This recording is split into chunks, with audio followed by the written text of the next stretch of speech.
I was reading this book by Dambisa Moyo, Professor Dambisa Moyo. She's a professor of economics.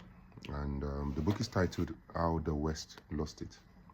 So there's something very interesting I discovered in this book, and I just want to bring it to fore. So there's a part in this book where she was talking about cash, and she said cash is king.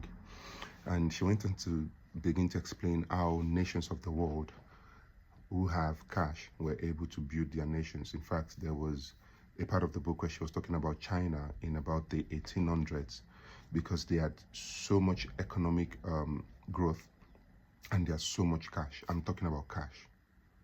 You know, be a country having cash. That's a nation having cash. And they laid over 50,000 miles of rail tracks. You know, that's what cash can do. She even went further to talk about how China was able to invest about $6 billion in a Citibank in America. That's cash. How the Qataris have put so much money into the UK in terms of investment.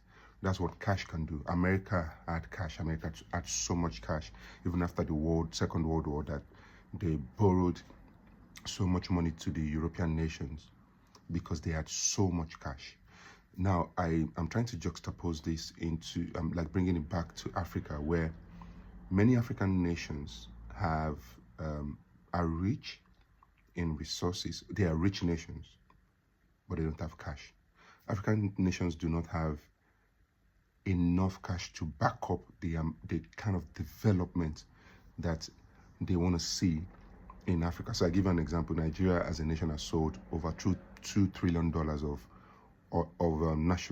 natural resources, but there is no cash. The nation does not have cash. There may be a few individuals who have raw cash, but the nation itself does not have cash. For example, by 2023, before the new administration came in, the foreign reserve of Nigeria was at $3 billion. It has just been pushed up to $51 billion. So that's cash. Nigeria does not have cash. There's no sovereign wealth fund.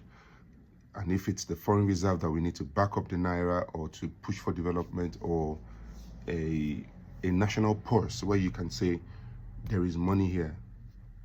African nations are rich, but they don't have cash. And that's why it is difficult for these nations to achieve a magnitude or magnificent economy. So cash is king. Whoever has cash rules.